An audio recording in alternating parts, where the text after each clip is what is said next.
Hello guys, welcome to Toppers Spot. My name is Rahul Pandey. Hope you guys are doing well. Guys हम लोगों ने previous video में अपने व्यंजन संधि को कवर किया और उससे पहले स्वर संधि को। आज हम लोग विसर्ग संधि को कवर करेंगे और उसके सारे एस्पेक्ट को चेक करेंगे कि क्या क्या है होता है, क्या विसर्ग संधि होती है, उसका जीरो से लेके हर चीज़ इस पे आज डिस्कस करेंगे हम लोग। ठीक है गाइज। और इस विसर्ग संधि खत्म होने के बाद में, आज का लेक्चर खत्म होने के बाद में आपको संधि विच्छेद के बारे में बताएंगे हम कि एक तो संधियाँ हो गई कि कैसे मिलन करें, अब उनको कैसे तोड़ना है ये बात भी हम अगले लेक्चर में सीखेंगे जब हम आपका मॉक टेस्ट कराएंगे। मॉक टेस्ट के साथ साथ में उसको कवर किया जाएगा। ठीक है गाइज, आप लोग बने रहिए हमारे साथ में। आप लोग को कुछ ना कुछ नया ज़रूर सीखने को मिला होगा। अगर अभी तक आप लोगों ने कुछ पढ़ा है हिंदी के बारे में तो भी ठीक है, नहीं तो आप जाइए जो प्रीवियस लेक्चर हो चुके हैं जाके देखिए। और सबको एक सीक्वेंस के साथ में रखा गया है ताकि आपको कोई भी वीडियो मिस ना करें। गाइज जाके आप उनको चेक करिए प्लेलिस्ट में और देखिए पूरी, फिर आके आप विसर्ग संधि देखिएगा। आपको 100% मैं श्योर हूँ कि सब कुछ समझ में आएगा। ठीक है, चलिए अब आप लोगों का बहुत समय नहीं लूँगा मैं, आज का वीडियो शुरू करते हैं यहीं से और बात करते हैं आपका विसर्ग संधि के ऊपर। ठीक है कि विसर्ग संधि होती क्या है। विसर्ग जैसा कि हम लोगों ने व्यंजन में पढ़ा था कि हमारे अयोगवाह में अयोगवाह वर्ण कौन कौन से होते हैं, आ और अ, ये दो क्या होते हैं हमारे अयोगवाह।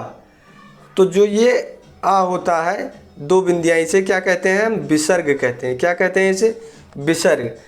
तो गाइज अगर इस विसर्ग के बाद में देखिए ये क्या कह रहा है, आप परिभाषा देखिए, जिन शब्दों में विसर्ग के बाद में स्वर या व्यंजन के आने से विकार उत्पन्न हो, जिनमें स्वर या व्यंजन के आने पर विकार उत्पन्न हो उसे ही विसर्ग संधि कहते हैं। कैसे, ये मान लीजिए आपकी विसर्ग संधि है, विसर्ग है, इसके बाद में कोई स्वर आ गया, चाहे जो स्वर आ जाए चाहे जो व्यंजन आ जाए। ठीक है, विसर्ग संधि के बाद, विसर्ग के बाद में कोई भी स्वर या व्यंजन आए, क्या हो कहलाएगा, वो आपका विसर्ग संधि कहलाएगा। ठीक है गाइज, जैसा कि आप देख सकते हैं ये विसर्ग संधि, एक एक वर्ड शब्द जो है अलग अलग से मैंने लिख दिया। विसर्ग प्लस स्वर या व्यंजन मिलके क्या हो जाएगा, आपका विसर्ग संधि बन जाएगा। जैसे कि नि प्लस आहार क्या बन गया, निराहार। नी के बाद देखिए ये विसर्ग आया है। ठीक है गाइज, विसर्ग आया है, उसके बाद आहार आया तो क्या बन गया, निराहार। अच्छा एक बात और, हमने लास्ट लेक्चर में जो है डिस्कस किया था आपको कि अधिकतर क्या होता है कि आपके जो लास्ट वर्ड होता है अंतिम का, ये चेंज नहीं होता है। ऐसे ही आप देखेंगे ये योग में, देखिए योग क्या है, पूरी तरीके से वैसा का वैसा ही रखा गया है। तो जब आप इसको तोड़ने का भी प्रयास करेंगे तो आपको लगेगा कि बहुत ही आराम रहेगा तोड़ने में भी, अगर आप उच्चारण के साथ चलेंगे, उच्चारण को भी समझते हुए चलेंगे साथ में, तो आपको इसको समझने में बिल्कुल भी परेशानी नहीं होगी। जैसा कि थोड़ा मुश्किल तो होता ही है, आप ये कोई मैथ तो है नहीं कि एक ही चीज़ पे चलेगा, है कि नहीं। तो इसको समझने के लिए थोड़ा तो गाइज आप लोगों को भी दिमाग लगाना पड़ेगा मेरे साथ साथ। सब आप मेरे भरोसे नहीं रह सकते, ये बात तो पक्का है, लेकिन मैं पूरा 100% कोशिश करूँगा कि आपको कुछ भी खुद से ना करना पड़े, खुद से ना सीखना पड़ेगा। ठीक है गाइज, चलिए तो ये हम क्या सीख रहे थे यहाँ पर, ये देखिए विसर्ग संधि आई, विसर्ग आया आपके बाद, फिर आहार आया, क्या हो गया आपका, निराहार। और मैंने लास्ट लेक्चर में ये भी बताया था आपको, अगर आपको याद होगा तो, ना होगा तो मैं बता रहा हूँ कि अगर कोई स्वर आ जाता है दूसरे वर्ड में पहले, तो वो स्वर किस में बदल जाता है, मात्रा में बदल जाता है। जैसे देखिए अगर बड़ा स्वर है तो दीर्घ, अगर दीर्घ स्वर है तो दीर्घ मात्रा में बदल जाएगा, ये देखिए बड़े मात्रा में बदल जाएगा। अगर आ होगा तो छोटे मात्रा में बदलेगा। ठीक है, ये देखिए नि प्लस आहार क्या हो गया, निराहार। नि प्लस आशा क्या हो गया, ये देखिए बड़ा रा बन गया। अब चूंकि स्वर था इसीलिए स्वर हट गया और बड़ा का मात्रा हो गया। ठीक है, ऐसे मन योग, अब देखिए जब व्यंजन आ गया तब मैंने बताया था आपको कि अगर व्यंजन आता है तो व्यंजन के साथ में लास्ट वर्ड आपके बदलते नहीं हैं। लास्ट वर्ड ऐसे सेम का सेम ही रहता है, कुछ अपवाद को छोड़ के, जैसा कि हर जगह आपको अपवाद मिलते ही हैं। ठीक है, तो मना प्लस क्या हो गया, मनोयोग हो गया। ठीक है गाइज, मनोरथ क्या हो गया आपका, मनोरथ हो गया। तो गाइज आइए चलिए अब देखते हैं कुछ विसर्ग संधि से संबंधित कुछ नियम हैं, उन पे हम लोग चर्चा करेंगे।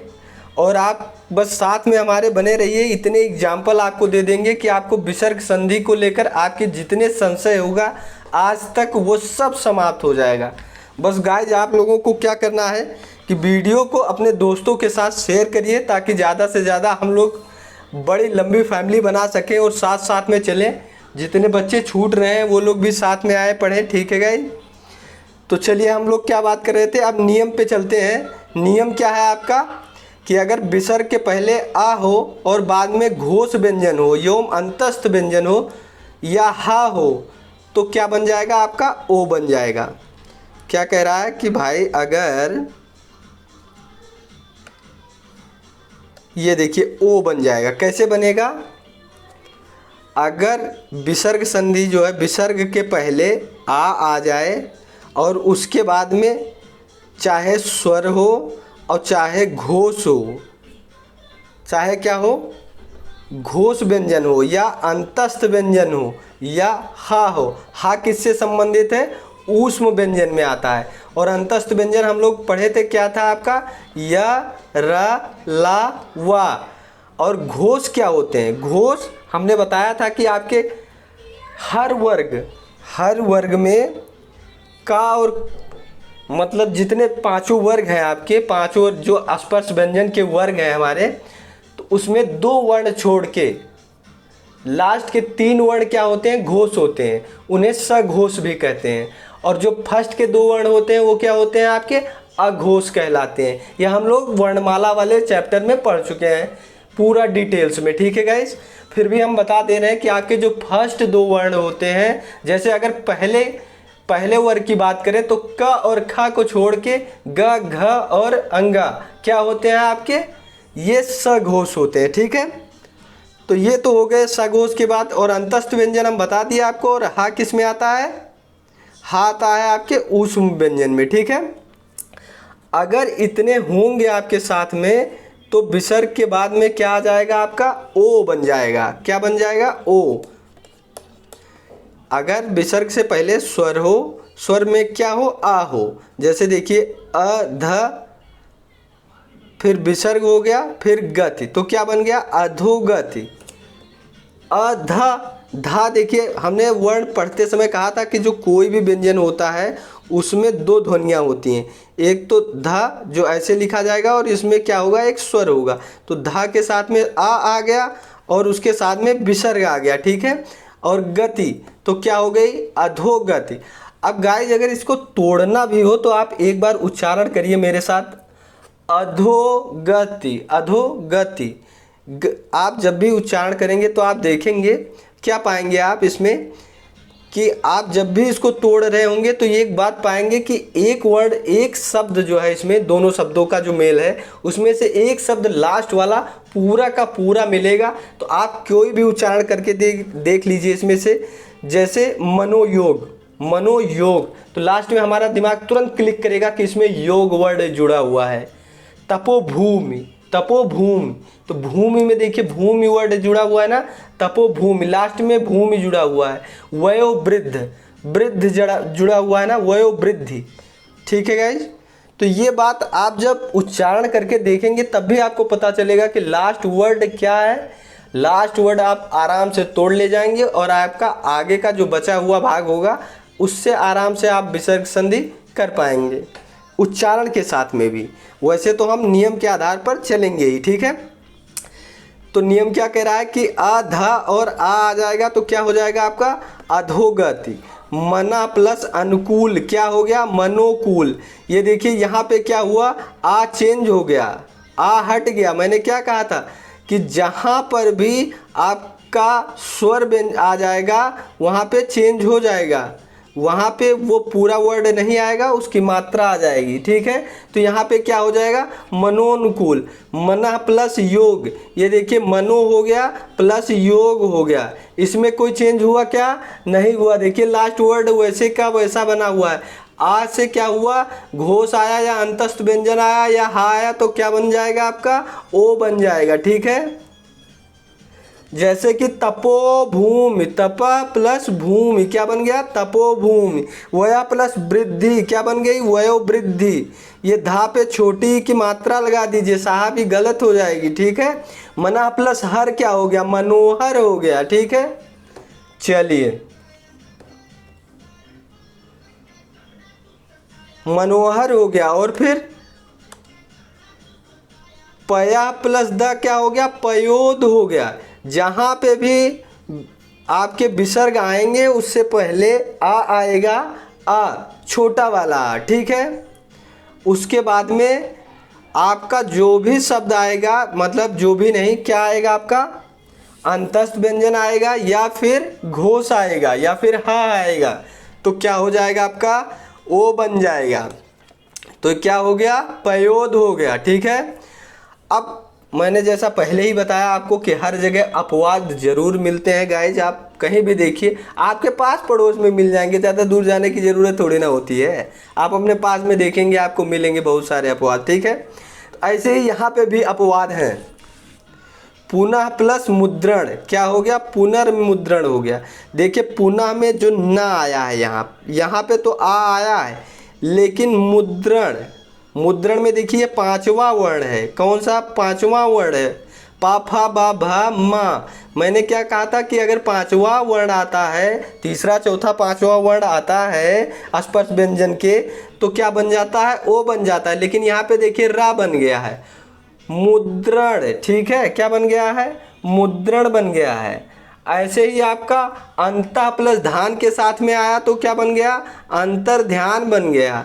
क्या बन गया, अंतर ध्यान बन गया। पुनः प्लस जन्म के साथ में आया तो क्या बन गया, पुनर्जन्म बन गया। अंतः प्लस अग्नि के साथ में आया तो क्या बन गया, अंतरग्नि बन गया। ये क्या है, आपके अपवाद स्वरूप है। तो किन किन को आप अपवाद के स्वरूप याद रखेंगे, पुनः और अंतः है, पुनः और अंतः, इनके साथ में जो वर्ण आ रहे हैं वो किस में चेंज हो रहे हैं, रा बन जा रहे हैं वो। ठीक है गाइज,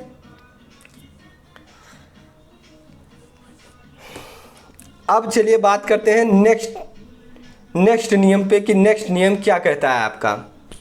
कह रहा है कि पहले आ और आ को छोड़कर कोई स्वर आए और बाद में आ ऊ या घोष या अंतस्थ आए तो र बन जाता है। क्या कह रहा है कि आ और आ स्वर ना आए, ये दो स्वर आप छोड़ दीजिएगा, बस ये दो स्वर नहीं आएंगे। ज़्यादातर आपका ई आएगा और ऊ आएगा। क्या आएगा, ई और ऊ आएगा। उसके बाद में छोटा वाला आ आपको नहीं दिखने को मिलेगा, बड़ा दिखने को मिलेगा। और उसके साथ में व्यंजन आएंगे आपके, अंतस्थ व्यंजन, और घोष आएगा, घोष।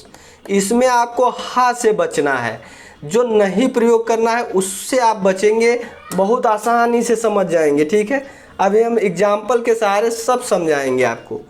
ठीक है, तो ये देखिए नी क्या आया, ई आया, ई आया ना। फिर उसके बाद विसर्ग आया, उसके बाद बड़ा आया तो क्या हो गया, निराशा। क्या बन गया, निराशा बन गया ये।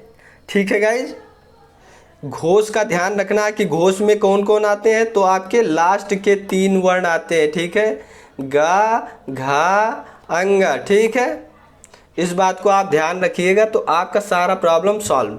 और इसमें बनेगा क्या, रा बना है। क्या बना है, ये देखिए नी आशा था तो रा बन गया, निराशा बन जाएगा, निराशा बन जाएगा। ठीक है, पहले की बात किया कि पहले में स्वर मतलब विसर्ग के पहले अगर आए, ठीक है, आ ना आए, ई आए, ऊ आए या अन्य व्यंजन आ जाए। ठीक है गाइज, तो ऐसा मान के चलिए कि पहले में आ वाले में था, आ के साथ में क्या प्रयोग कर रहे थे हम लोग, आ के साथ में घोष आता था या फिर अंतस्थ आता था या फिर हा आता था तो हम क्या प्रयोग करते थे, ओ प्रयोग करते थे। और यहाँ पे रा प्रयोग करेंगे जब आ नहीं आएगा, बस इतना आप ध्यान रखिए। तो नी आशा हो गया, धन हो गया तो निर्धन हो गया, दो प्लस उपयोग हो गया तो दुरुपयोग हो गया, दो प्लस ऊ हो गया तो क्या बन गया, दुरूह हो गया, बहि प्लस मुख बन गया तो बहिर्मुख बन गया।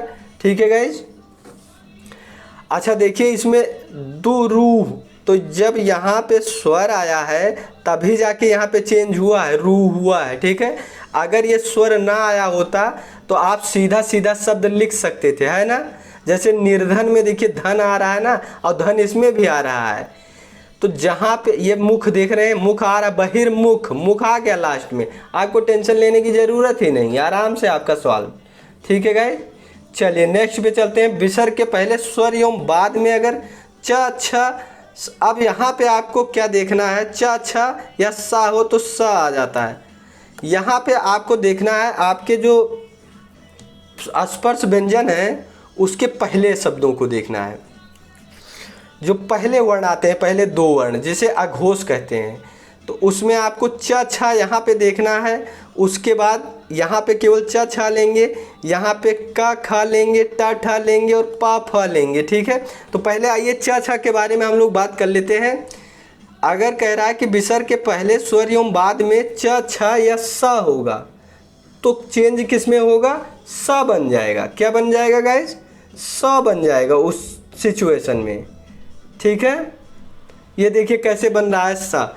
देखिए नी आया प्लस चिंत आया, क्या बन गया, निश्चिंत।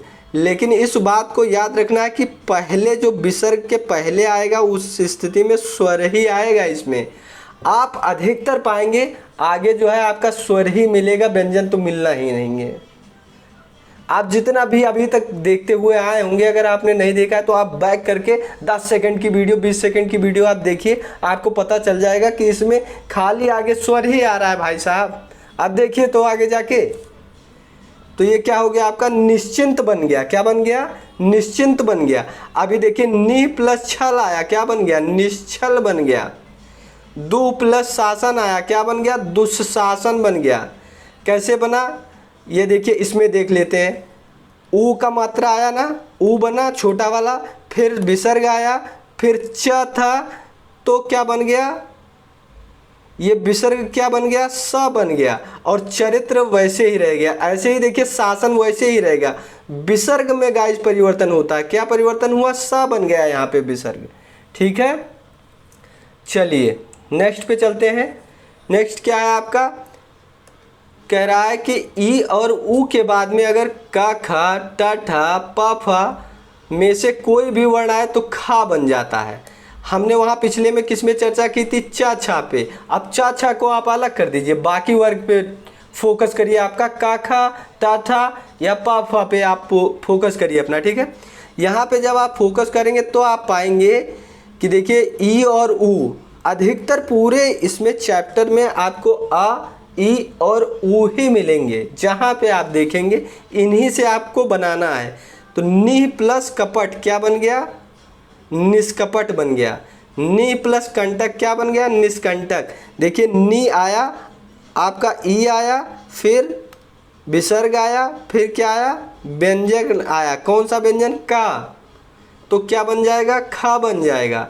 ई और ऊ मैंने बताया ना कि ई और ऊ के बाद में क ख ट ठ प फ आएंगे तो क्या बन जाएगा, खा बन जाएगा। गाइस बस इतना याद रखिए और कुछ भी आपको याद नहीं रखना है। बाकी अगर आप मिलान करना चाहेंगे तो जब भी दिक्कत इसी बात की आएगी, ये देखिए निष्ठुर यहाँ पे होना था लेकिन ये हो गया है निठुर, जो कि गलत हो गया है। ठीक है, निष्ठुर हो जाएगा। नी प्लस ठुर क्या हो जाएगा, निष्ठुर हो जाएगा। नी प्लस प्राण क्या हो जाएगा, निष्प्राण हो जाएगा। अगर निप्राण कर दिए तो गलत हो गया। ये सब गाइस किस में आता है आप जानते होंगे, वर्तनी शुद्ध में इनका बड़ा प्रयोग होता है ना। जैसे निफल है तो क्या हो जाएगा, निष्फल हो जाएगा। अच्छा इसमें अपवाद कहाँ पे है, देखिए हर जगह पे अपवाद है आपका।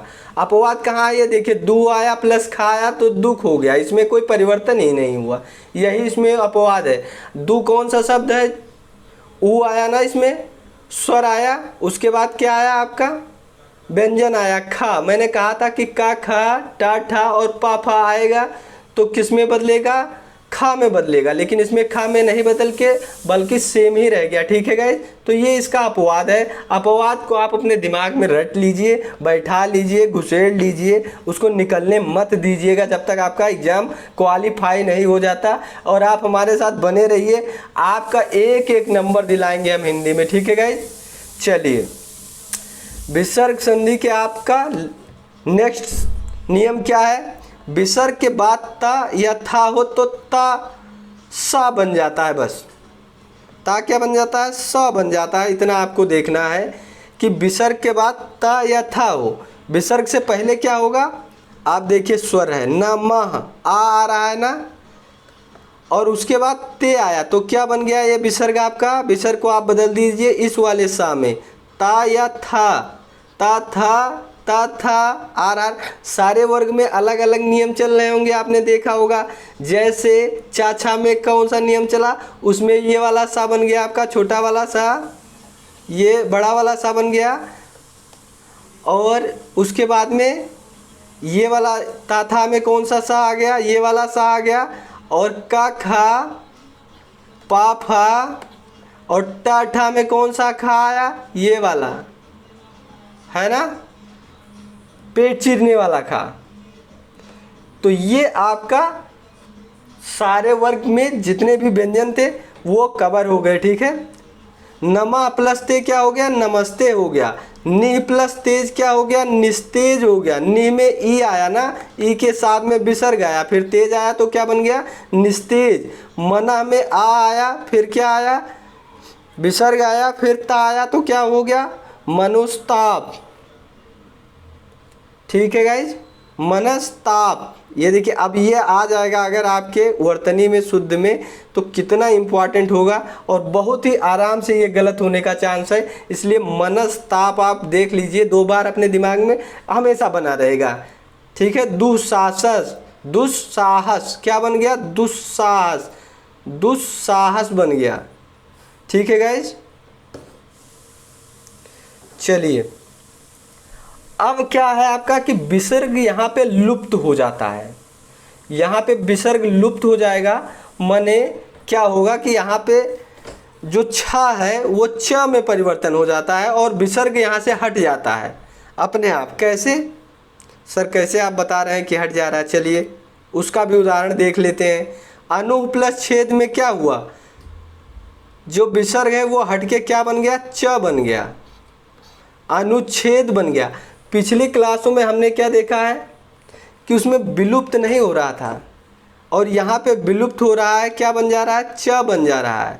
ऐसे छत्र प्लस छाया क्या बन गया, छत्र छाया बन गया, च बन जा रहा है। जहाँ पे भी छ होगा वहाँ पे क्या बन जाएगा, च बन जाएगा, च बन जाएगा। ठीक है, उससे पहले अनुच्छेद, छत्र छाया, विसर्ग के बाद अगर रा हो तो दीर्घ स्वर में बदल जाता है। देखिए नी प्लस रोग क्या हो गया, नी रोग बन गया। नी प्लस रोग क्या बन गया, नी रोग। क्या विसर्ग के बाद में सर, क्या विसर्ग के बाद में क्या सर, विसर्ग के बाद में क्या सर, आप हमारे साथ दोहराते रहिए।